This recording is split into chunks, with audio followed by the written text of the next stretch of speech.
If I could only read your mind with superhuman power, life would be a breeze sometimes.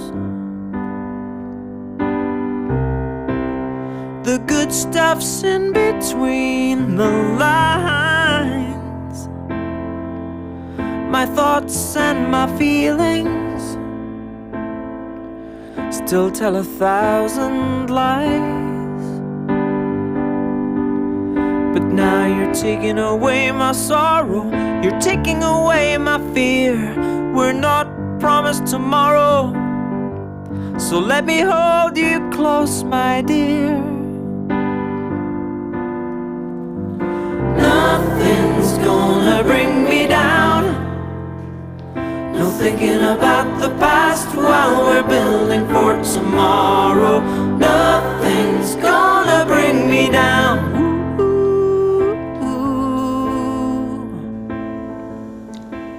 Hello and welcome back to another episode of The Good Stuff In Between. I'm Shaun Milne, your host.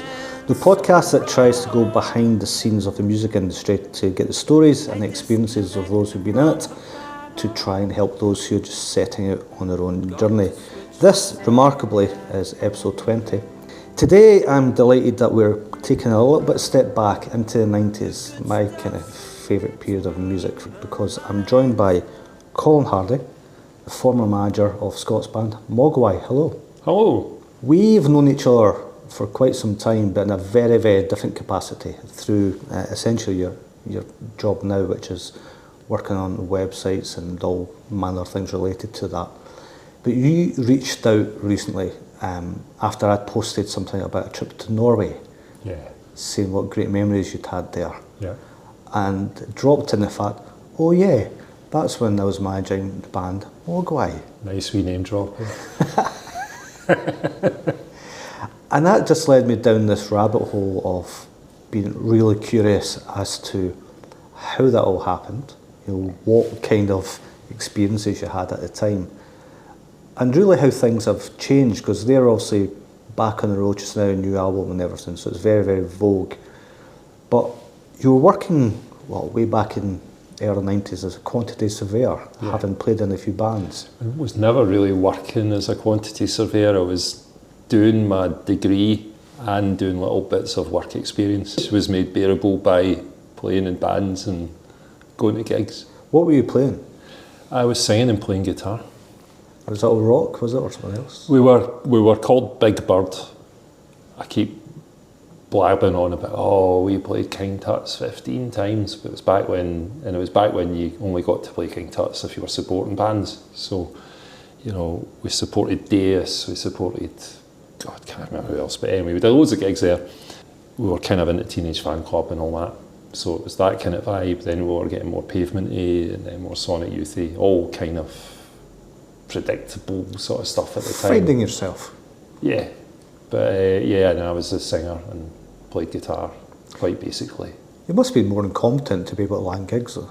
When you hang about in the places and you meet people in other bands and you get on all right with them, it just would be, you'd get a support. I mean, I think the first gig at King Tut's, we got to support a band called Thrum, who were I'm going to say Mariah Carey, with a Neil Young guitarist backing them up kind of vibe, you know, and they were pals of ours and they got us a gig at King Tut's, you know. I think our first gig was Mandela Bar, and, you know, things just happened organically. The best things always kind of do, you know, but once you do one gig at King Tut's and the promoter realises you can maybe bring 50 people along, you'll get pulled in to support other bands at King Tut's. Do you still have quite fond memories of that time?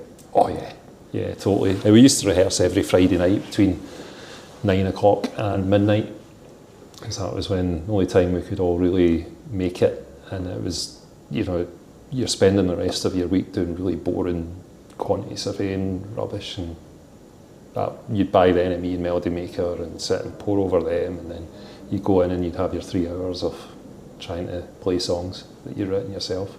So yeah, it was great. And, you know, getting gigs, and, you know, it's obviously pre-WhatsApp, pre-mobile phone, pre-everything. So, you know, like Geoff Ellis, who's the kind of big guy at T in the Park, he would phone my house and speak to my mum and ask, you'd come in and be like, oh, Geoff Ellis has been on the phone, do you want to support Diesel Park West, whatever, at King Tut's? And you'd be like, you have to phone back, So it was all, when Geoff Ellis was managing King Tut's at that point, that kind of dates how long ago it was.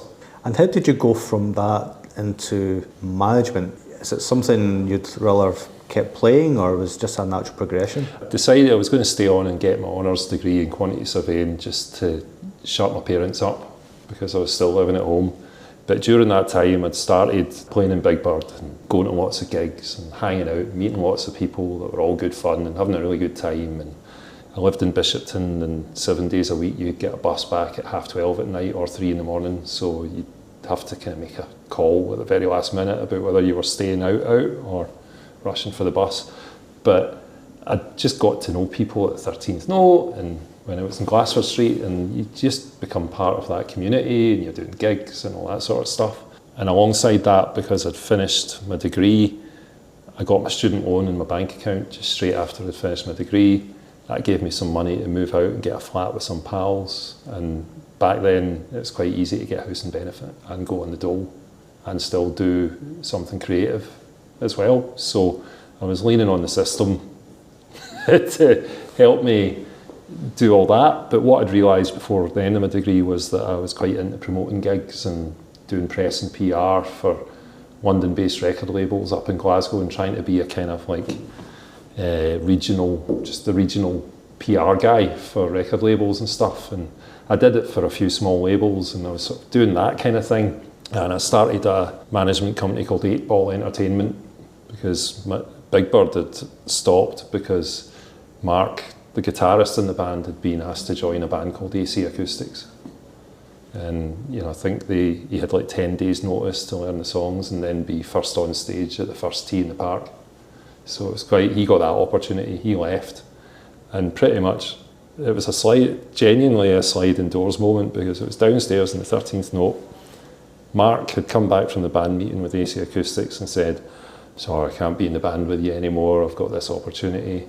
I got up to go to the toilet, and on the way over I got stopped by some guys who were in a band called the Johnny 7.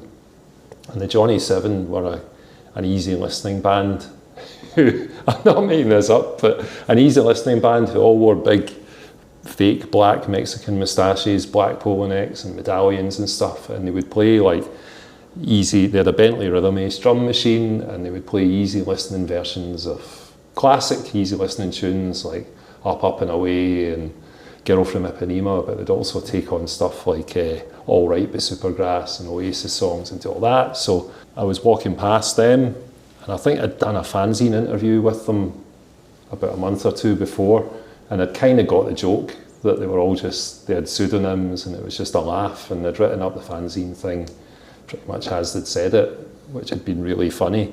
They had a single coming out. It just sounds like I'm mad. They had a single coming out on a rave label called Club Scene Records. Of course they did. Yeah, a label from Bathgate that had bands like Ultrasonic on the label and all that. And it was going to be hardcore rave versions of Ghost Riders in the Sky and the theme from Bonanza. They had that coming out at Christmas. And a certain, there used to be a thing called the tip sheet, where journalists and music people would like highlight the records that they thought were going to be big. And I don't know if I'm allowed to say his name, but you can bleep it out, but Jonathan King had tipped the Johnny 7's Ghost Riders in the Sky rave single to be the Christmas #1. And this all kind of happened in the one sort of period, right? So they were like, oh yeah, we need a manager. Or we need a press guy, or we need a manager. Hey, do you want to be our manager? And I'm like, I knew them all from like Merchant City Music and the 13th Note, and they're all such good laugh, like brilliant guys. And their stage names were Dikey Malens, Jason Famous, Pat Mabongo, and Rick Flick, son of Vic. And I joined them as their manager, and my name was Tommy Johnston. So we had a lot of fun. We never took anything seriously, but we were up at STV, appearing on like the Chart Bite and NB, is it NB? I think. We would get on the radio, we would get in the newspapers, we would do gigs like we played in the foyer of the King's Theatre at a Russ Abbott show. We played in the foyer of the concert hall for a Del Amitri gig. We played 6 different places in Tea in the Park one year. We moved around, played in different places. So it was a novelty thing, but the guys were brilliant at playing, and they were brilliant at playing when they were totally wrecked. It made it even better, and it was always a bit chaotic, and it was good fun. And we just did loads of brilliant gigs with them. You know, we went down to Butlins and played at a private event there. We'd get tasked with playing private gigs. We'd get tasked with doing really weird shows at fashion shows, or we played at the opening of the Habitat shop, playing music live, you know. So it was just fun. But all through that time, you're kind of learning how to promote the band, and you know, it was very easy to get them in the papers, and you know, we managed to get the Sunday Mail to talk about how we were going to be the Christmas #1 and just stuff. So that was a total laugh. And all that time, they gave me an office, which was a cupboard downstairs and beneath Merchant City Music in Garth Street, which was next to Apollo Recording. I think Biss recorded an album there, One Dove recorded an album there, and my office was just this tiny cupboard that had been cleared out, and my rent was being available to come up and help in the shop if it was busy. So we'd do that, and it was a really good start, and you're on housing benefit, and you're working in the pub a wee bit, and you're getting by, and you're having fun, you know. And that was my initiation into the world of rock management. So was it like a sort of labour of love, or was there like some money changing hands? Or? I mean, Johnny Seven got paid money, but I wasn't really getting paid as such, but I wasn't looking for money. I mean, it gave me a base, and it gave me an office where I could do my 8-ball entertainment thing and do press and PR, and you know, try and earn money that way. You know, it's like if I got a band mentioned in the dance pages of the Evening Times, I'd get like 70 quid or whatever. You know, I think I just made up the pricing structure, but I would get bits of money from that. Occasionally I would get a wee DJ gig myself somewhere, like DJing at the Old Fruit Market during Mayfest. I didn't really have any records, you know, but things would just pop up, and wee pockets of money. But you know, you'd clean the toilets in the 13th Note, or work in the bar, or work a shift in the guitar shop. It was just, as long as I had enough money and I was having fun and doing these things, that was all, you know. I was 21. It's all that really mattered. And what's clear about all this is you're just immersed in the scene. Yeah. You know, it's just like, I mean, you're talking about a club here, a gig there, travelling, promoting, playing, all the different things. Do you think you'd be able to do that today, given the way the system's changed? No. I mean, it's been said before, but by other people more eloquent than me, but being in a band and trying to be successful in a band, I think it's very much a middle class pursuit now.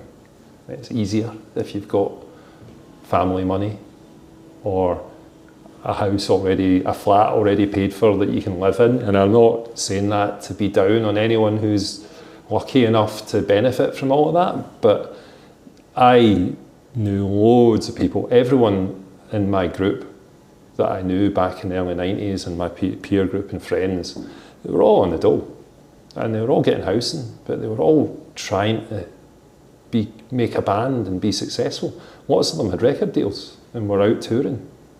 You know, we'll come on to Mogwai later probably, but you know, the only way you can really focus on it is if you can do it full time.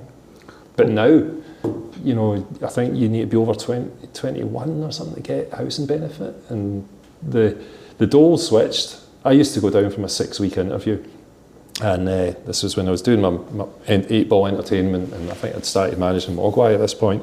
And you'd sit there, and he would say, so what have you been doing to find work? And I'm going, well, I'm trying to start a music management company. I'm speaking to Glasgow Opportunities. They're potentially going to give me a grant towards a computer, and I'm going to be looking at Prince's Trust, and they're maybe going to give me some money, and I'm looking at this, and I want to do that.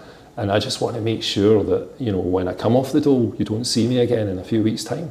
So I just want to make sure everything's set up properly. And they were like looking at you going, oh, that's brilliant. No bother. Well, good luck. Hopefully see you on top of the pops one day, you know, like, oh, that shit, right? But I think, you know, they're maybe used to people just coming in and going, I've no even looked at any jobs, I don't care, you know. But they were getting a story that was like, I'm not ready to come off the dole yet, I'm working on something. And now it's all about catching you out and finding reasons. You know, they just don't want to give you any support, and that's what they're trying to achieve by the meeting. They're not there to support you. So there you are, you've got your cushion, if you will, the safety net that's there. You're working with this band, you're doing the bits of PR and everything else that's going on. How did that develop? You know, were there other bands before Mogwai, or was that something that just progressed over time? I'd been doing, I mean, again, you're just in the 13th note a lot, you know, and, you know, Stuart and Dominic, and Martin and that, you'd see it from Mogwai, you would see them, they're always in the 13th note, you know. Stuart was there, and he's kind of tracksuit trousers, school shoes, and black velvet blazer and a stripy top. It was his kind of standard thing. It was the only clothes you could find or something, but they would be hanging about a lot, and you kind of knew them. And it was a friend of theirs, I think a guy called Matthew, who had started helping me and doing bits for me. He'd said, oh yeah, I was chatting to Stuart, and they're bringing out their own single, and they were wondering if you wanted to chat to them about doing press for them. And I was like, sat down, chatted with Stuart and Dominic, and you know, they were getting 500 singles cut in the Czech Republic, and they were due to be back in a few weeks and all that, and they were, you know, Matthew had set up a chat about what could I do for them, or what we could do for press, and it was just kind of sitting chatting. I mean, they're nice guys, you know, and you're just kind of going, so what are you planning after this? What are you going to do after this single? Oh, I don't know. And I was like, well, you know, there's like, I know Shea Records down in London, they do a split single thing. You could maybe try and do a split single with another band, or, you know, maybe there's another wee label down there that you could speak to and do it. And, you know, it was all just like, just chatting about what you could maybe do. And Stuart just went, maybe you should just be our manager. And I was like, aye, right. And that was it. That was it, you know. So from that single, what was your vision for them, if you will? One of the things that, I mean, it's a long time ago, right? But I was always very clear that they should be a band that should do less gigs. I think there was a tendency in Glasgow for bands to play all the time, and it would be get a bit tired, and you would never really bother coming along or make a big effort to come, because you knew they would pop up wherever. And I think my experience of being in my own band, I knew that sometimes in an effort to be a bit fresher and make things a wee bit more exciting, you can rush songs into the live set before they're ready. Sometimes you just need to be a bit more patient and make them as good as you can before you perform them. Otherwise you're just doing a kind of live jam thing that isn't quite as good. Does that feel quite unnatural for some people, do you think? It's almost like that pressure that, oh, we have to keep creating, we have to keep doing new stuff, as opposed to just taking that step back and let it percolate. I think I can understand it, because you have no other outlet. If you've got no records out, no demos getting played on the radio, nothing, and you're, you know, most people in bands, whether they like it or not, they like showing off. Either subconsciously or whatever. Why else would they be up there, you know? But you're desperate to get out and play, or, you know, your pals will ask you to do a gig, and you're like, oh, that'd be great, let's do it. And I think you can overplay. And I was very keen to just say, like, just don't play for 3 months. Just go make music. Yeah, and just practice, you know. And it's probably worth remembering as well the kind of music that Mogwai does. oh yeah, You know, very, instrumental, guitar, bit of monologue. Going to see that every week, as you say, might have had an impact on some people. Yeah, well, I mean, they were, obviously a different band then than they are now. I remember watching them play live for the first time and telling Stuart that they should ditch their drummer. He's still in the band. He's brilliant, Martin's a brilliant drummer, but at the time, at the time he was a lot more 4/4, but his drumming is stunning, but at the time, it was just your initial, oh yeah. I'm going to come back onto that in a wee second, but I found out that you actually appear on the single, Tracy. Yeah. How did that come about? Well, the band were recording Mogwai Young Team. Brendan O'Hare had joined the band. Brendan O'Hare was the drummer from Teenage Fan Club. He was younger than the rest of Teenage Fan Club. He could be a bit wild. I got a phone call one Friday night. The band were on tour in England somewhere, and they were in Bedford or somewhere like that. And I got a rambling message on my phone saying, Colin, you need to phone the lawyers. Brendan O'Hare has joined Mogwai. And in the background, everyone's shouting, Mogwai Young Team, Mogwai Young Team. It was a rammy, everyone was wrecked. But Brendan had been on tour with the band, with his band, and then he joined the band. So Brendan had joined the band, changed the dynamic a bit. We'd had a really busy summer of, rather than saying, right, we're recording our first album, let's do no festivals, no gigs all summer. We did 3 festivals in amongst trying to record an album, and that's not a good idea as it goes. So people were tired and stretched and all that, so there was that undercurrent of the pressure as well and all that. So I was in town, I think I was in a betting shop, and I got a phone call from Martin, and I went out and took the call, and that's the recording that was on the record. It wasn't doctored or anything. Because of what was going on at the time, it was feasible that had happened. So you didn't realise they were just at the wind up? No. So the whole thing, because what struck me is just how calm and zen-like you were about the whole thing. Yeah. I think it's the way I am. It's a kind of deal with the problem in front of you. Be methodical. I think I tell when I'm going to phone. This is what I'm going to do. I'm going to phone Dominic. I'm going to do this. Kind of do it all. I mean, behind that, I'm going, fuck's sake, fucking, we're all the work we're putting in, all the work they've put in, all the work I've put in, all the work the label's put in, and it's fucking exploding now. Am I allowed to swear? All right. I was really angry and quite upset because it was like, that's superb. The band's going to implode before we get the first album out. But the same happened about 6 or 8 months later, where I think this has been documented before, where Brendan was at an Arab Strap gig and wouldn't keep quiet, and Stuart told him to shut the fuck up or whatever, and they had a massive fight. And it was when Sound City was on in Glasgow or something like that, and I had 2 messages on my answering machine. One was from Brendan telling me, I'm fucking leaving the band, blah blah blah, rant.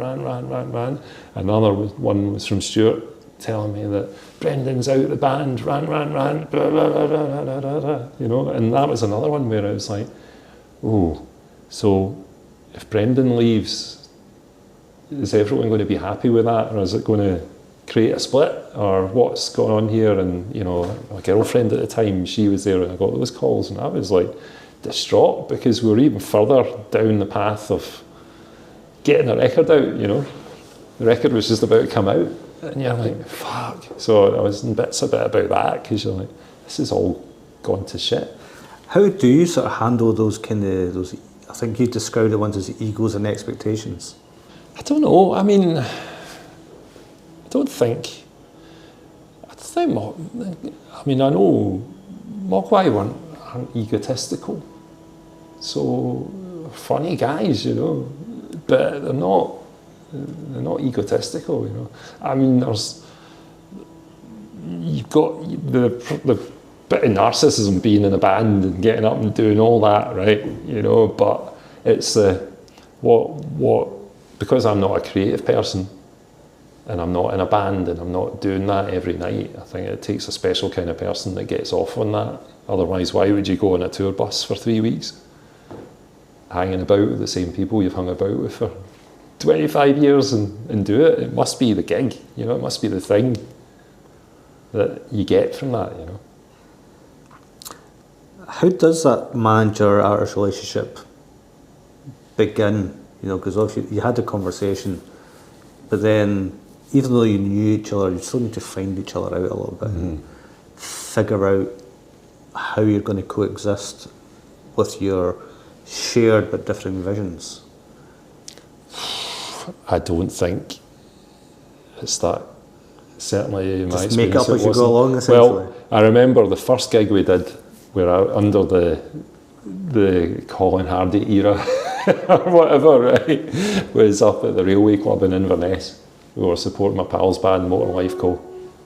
And we went up there, and the band had 2 songs in their set at that time. One I'd christened the Hippo March, and another Jazz Odyssey, because they were just like, probably, as I was saying earlier, songs that you start rehearsing with and mucking about with, but probably shouldn't have make it out of the rehearsal room, but they do. But after the gig, I was like, oh, and, you know, let's come in here, you know, and it was like we all kind of gathered round to talk about that gig, you know, because I thought that's what we'll do, you know. And they were all just like, oh, fuck off. So we never did that again.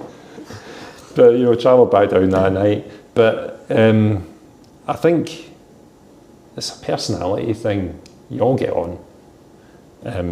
For me, when you start managing a band, all your goals are it's a singular goal. You all want the same thing. And it's enough success so that you can do this thing all the time with no distractions. And whether that's a record deal or publishing or money from doing gigs that covers you, you want to be doing it all the time and you want to dedicate everything to it, but you need money for that. So at the start, everyone's goals are shared, but I think as soon as you get a bit of money, people's preferences change. So it becomes harder to keep everyone together and focused on the same stuff. And that made the management role a lot harder, because you're having to keep everybody happy, even though they all want different things. When you first said yes, did you genuinely believe or expect that the level of success that you began to enjoy was going to happen, was realistic? Or were you just saying, let's see how it goes? Oh, no, you'd never think it would, you know, I mean, no, it's just, aye, all right. Didn't think anything. Sounds like a laugh, aye, why not? Yeah. Well, it's a good single though. What do you think makes a good manager? I think you've got to have thick skin.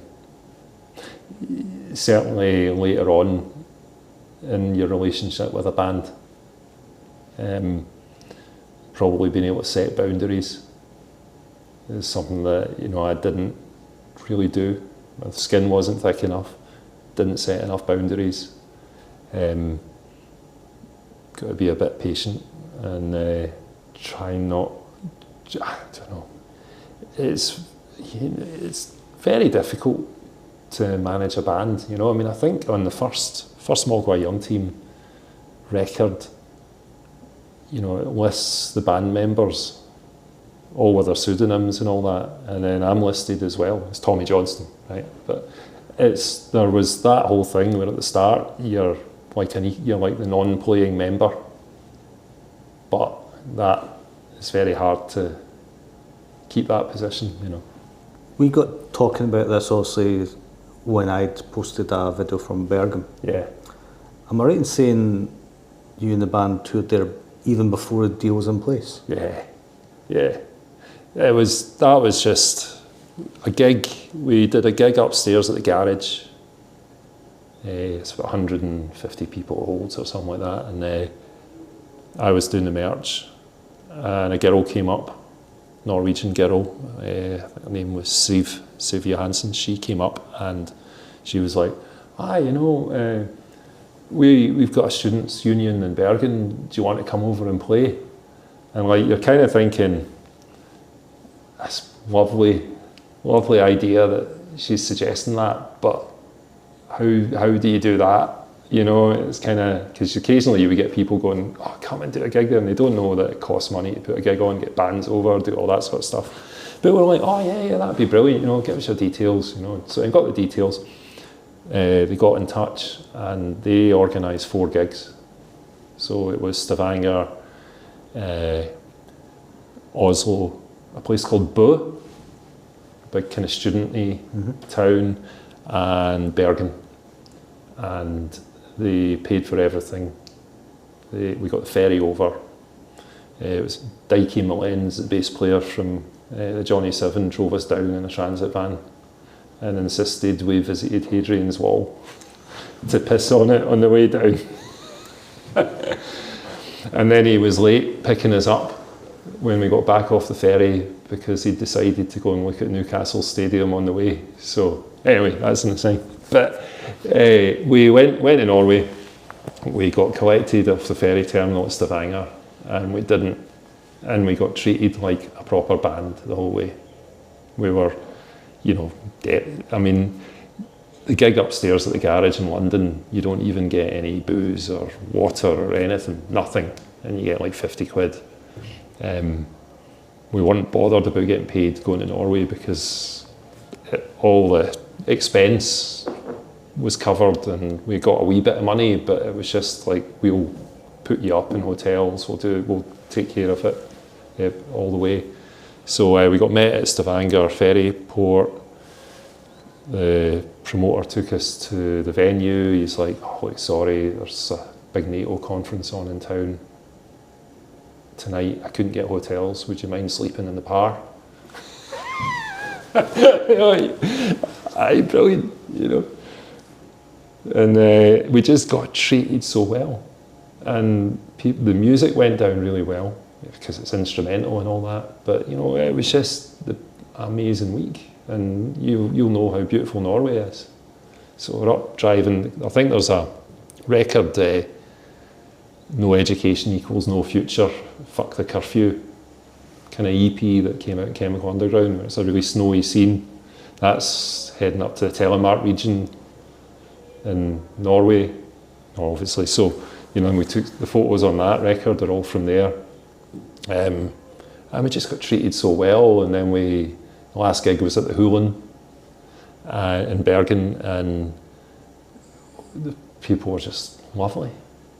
And they were so good to us. And for a band that didn't have a deal, we had like a wee 7-inch out on a label down south. And, you know, we're getting played on the radio over there and kind of showing up at venues and getting a proper dressing room and getting treated really well, and everyone was just really nice. So it was our first overseas trip. It was such a great experience. How soon afterwards did the record deal follow? I think it was probably within the next year. Chemical Underground was interesting because I had gone to college doing quantity surveying with Andy Savage, who's Paul Savage's wee brother, who Andy runs Chemical now, I think. So I'd been out at his house a lot and I'd met Paul and Emma from the Delgados, and the Delgados had actually supported my band on the Delgados' first ever gig, and so I knew them pretty well. And Chemical Underground always seemed like quite a good home for Mogwai, but the problem I had was I didn't, because I knew them as friends, I didn't want to have that awkward kind of conversation, so we didn't have a conversation. So it was a bit like, my pal fancies you. She fancies you too. You know, like it was quite coy, because I just was like, I mean, it's a big thing, like a record deal. They would just need to say, fuck off, we don't want you, you know. But it felt sort of a bit nepotismic and kind of, it just didn't feel right that I would be going, oh, by the way, Mogwai, I'm looking for a record label. But when we started having to look for a label, I can't remember who it was that was the intermediary, but when we kind of started chatting, it all came together really quickly. What kind of things, in terms of the management part, did you have to make sure were in place for the band? I mean, I'm thinking about people who are maybe going through that process themselves or would like to. Yeah. What pitfalls are there? Obviously, because you had a relationship already, I mean, there's a degree of trust. I think maybe less so around the record label, but in terms of things that were good to have in place was getting a booking agent. It's quite hard getting gigs and not just taking any old gig. And we got a booking agent quite early. And I basically got given a pile of names of booking agents and sent off demos and got to speak to some. And the agent that took Mogwai on was brilliant. And he came along to a gig that we were doing on a boat called the Ross Leopard that is moored near Chelsea, the big old power station at Chelsea, Battersea. And he came along at that gig, and he did My Bloody Valentine, Tinder Sticks, a few other bands and all that. And I remember after the gig he came up and he's like, "Oh, that was amazing. So can I be Mogwai's agent then?" And I was like, "Yeah, we'll have a think about it." Because we were all like, "Oh, well, you know, if he's doing My Bloody Valentine, then we're a bit similar." You know, quite naively, you know. But he was amazing. And he passed away a couple of years ago now, sadly. But we called him Mad Mick because he had the vision. And he was saying, he was very into the less is more philosophy, have people making an effort to come out and see you, make it an event, make it special. He would say, "Colin, this band, they could be playing Albert Hall in 5 years, 10 years time." And they did, you know. So having someone who's got the vision, agents make money by getting you out doing gigs. So an agent will make more money in the short term by getting you out and doing lots of gigs. What would you say the difference is then between a manager, the bookings, the promotions, and everything else that's involved in making the magic happen? Managers at the centre of the wheel with the band, and your booking agent, your press officer, your label, your distributor, your merchandise company, your lawyer, they're all spokes that feed into the centre of the wheel. So they've all got to really come to you, and sometimes they'll communicate with each other about stuff, like the distributor will chat to the record label or whatever, you know, or chat to the press officer to find out what's publicity might be happening. That's how it was back in the 90s. But you're at the centre, so my role I found was you're giving them the information they need to let them, or the access to let them do the job that they need to do. And you take what you thought was important back to the band when they needed to know it. Yeah. So like a buffer in some ways as well. Yeah. I'd say, you know, and this was it's a lot easier with WhatsApp now. Just have a group with your band on it, and that's like one message, "Boss, we're doing a gig next week at such and such." Or, you know, I remember, you know, getting the first Peel session and having to phone each of the houses and getting the dads or mums first, What would you say were your 2 or 3 highlights from your time with Mogwai? I think when we headlined Glastonbury on the second stage, other highlights, Norway, the week in Norway. It's so early in the whole thing, but as an experience and it being of its time and where the band were at that time, and we were selling T-shirts and divvying up the money and then using it to get a kebab because we didn't have, it was like really.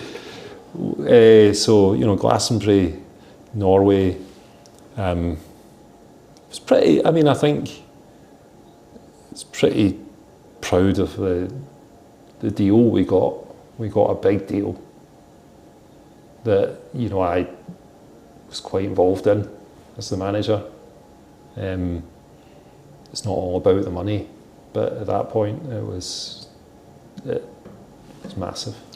How did you even know how to negotiate that? Do you literally just pick a number out of the air? Do you work it out? You have a lawyer who's done loads of these before. It was a lady called Helen Searle.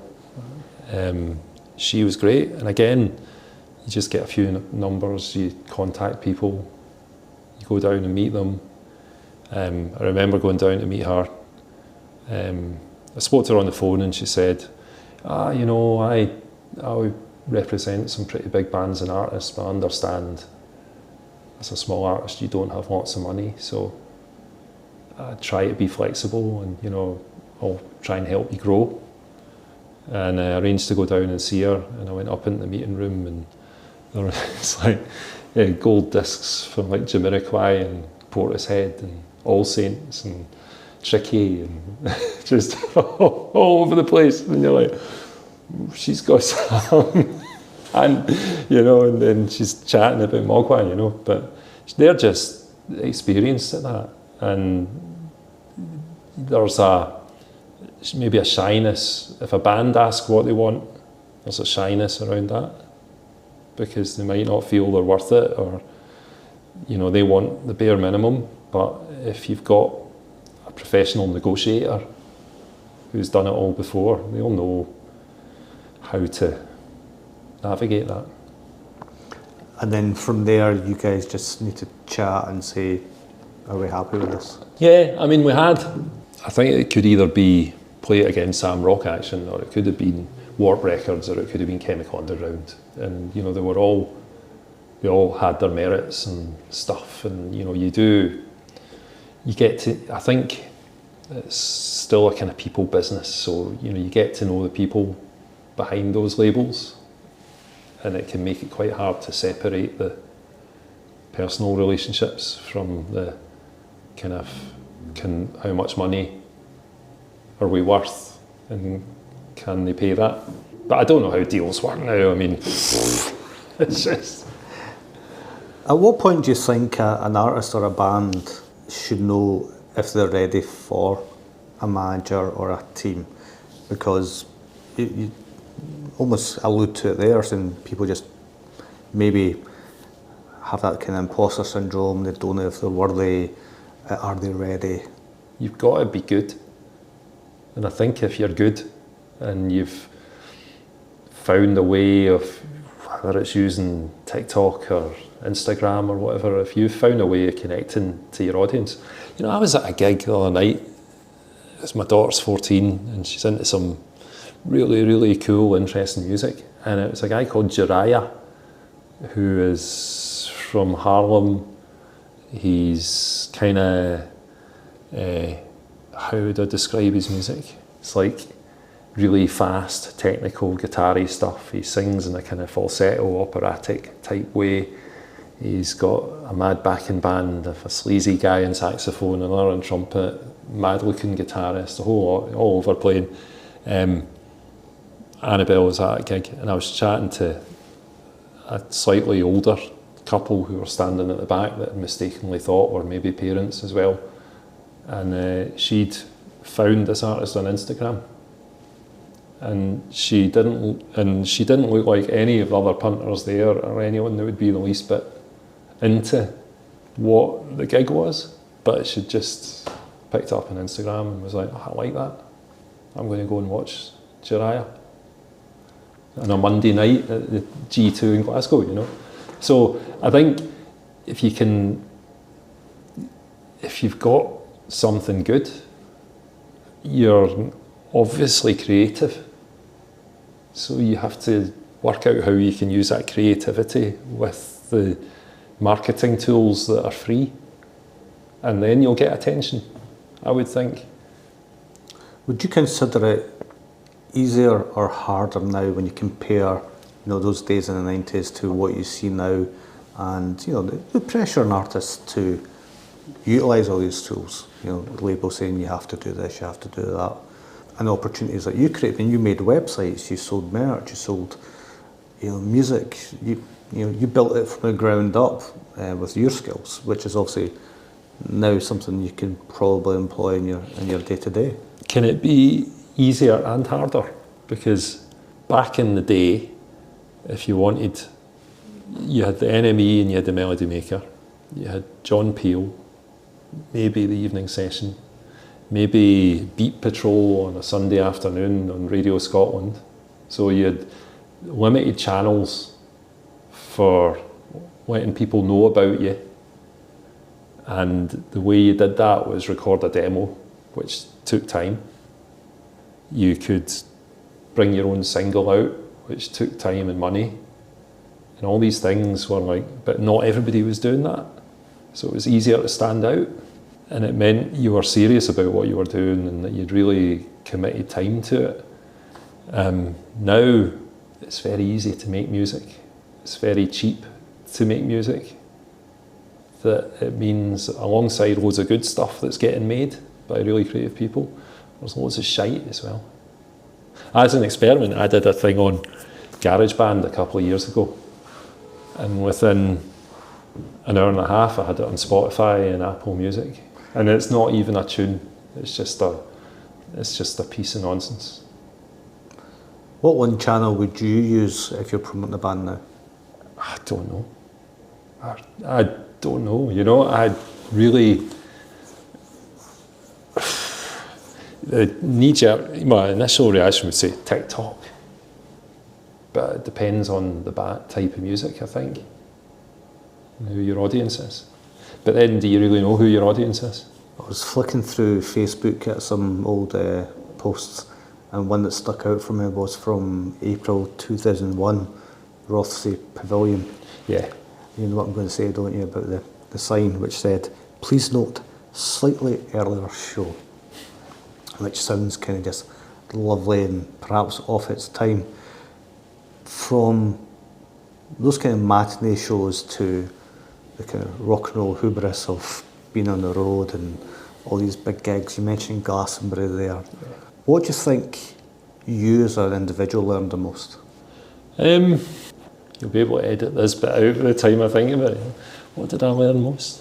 I mean, I guess you've got exposure to a wide range of different types of people and personalities. I can't think of an answer to that, really. Did I learn anything? If you had the chance, would you do it again now? No. I did think about that, but I was thinking about, would I do it again so that if I could have the same experiences I had and know you were going to get some of those, or would it be a case of like trying to somehow help a band earn enough money to be able to do what they do full time, and knowing how hard that's got to be now, because record advances probably aren't much these days. Gigs cost a lot to tour. I would say when Mogwai were towards the end, one of the things that used to really depress me was you'd get all the offers in from your booking agent and you'd be like, oh, 25 grand for that gig, or 30 grand for that gig, or they were good gigs, and you were like, oh, here's the spreadsheet, in the plus column I've got 160 grand. And then you start plugging in all the costs. And before you know it, you're having to ask the label for money. Because the band want to take out a trumpet player and a cello player and whatever, you know. Now, I think most bands, including Mogwai, are probably a lot wiser now and will make things more profitable. And how's it affected what you do in your day-to-day now? I mean, presumably all that life experience, all those different challenges you had to overcome are being skills that you can apply in the here and the now. Yeah, I mean, I think you understand creativity pretty well. I work with a lot of creative people, you know, whether that's from an artistic or a technical point of view. So you're working on projects where things go from nothing to being something that lots of people consume. So websites, I guess. It's almost like a ChatGPT answer this. It's amazing. But you know, there's a lot of, you are building something and creating something, and then seeing people use it and hopefully benefit from using stuff.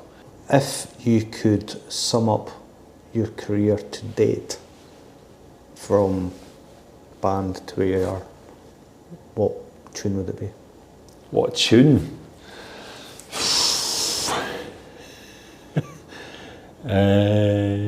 I would say, are you going to ask why though?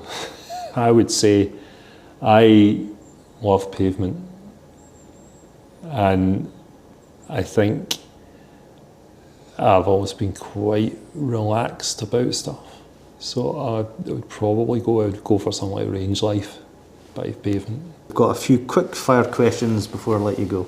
Okay. What was the music of your youth and do you still carry it with you? Music of my early youth was, I had and no I don't, but probably one of the first cassettes that I wore to death was Thompson Twins' Into the Gap. Last song or podcast you listened to? The last song I listened to, it was actually on the radio just there, the New York mix of Relax by Frankie Goes to Hollywood. Would you choose an exclusive album launch or festival? Festival. Favourite food or rider? Can I be as wide as saying seafood? Rider? If you could collaborate on a project with anyone around or in history, who or what would it be? Anyone in history?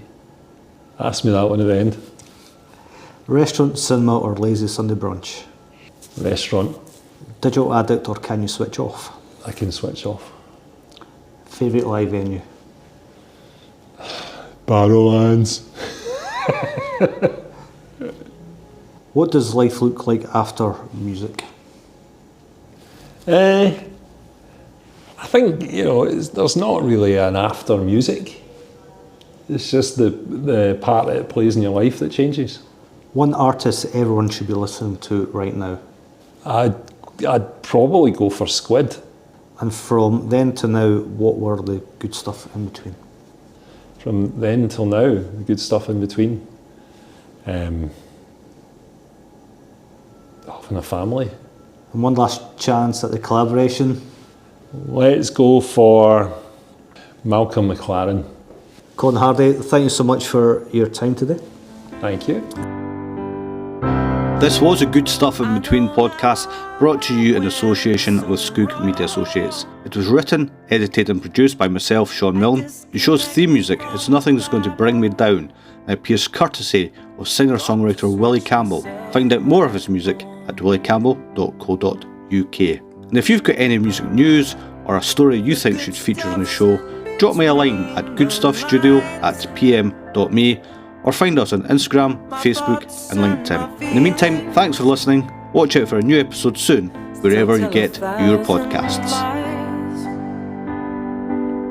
But now you're taking away my sorrow, you're taking away my fear. We're not promised tomorrow, so let me hold you close, my dear. Nothing's gonna bring me down. No thinking about tomorrow. Nothing's gonna bring me down.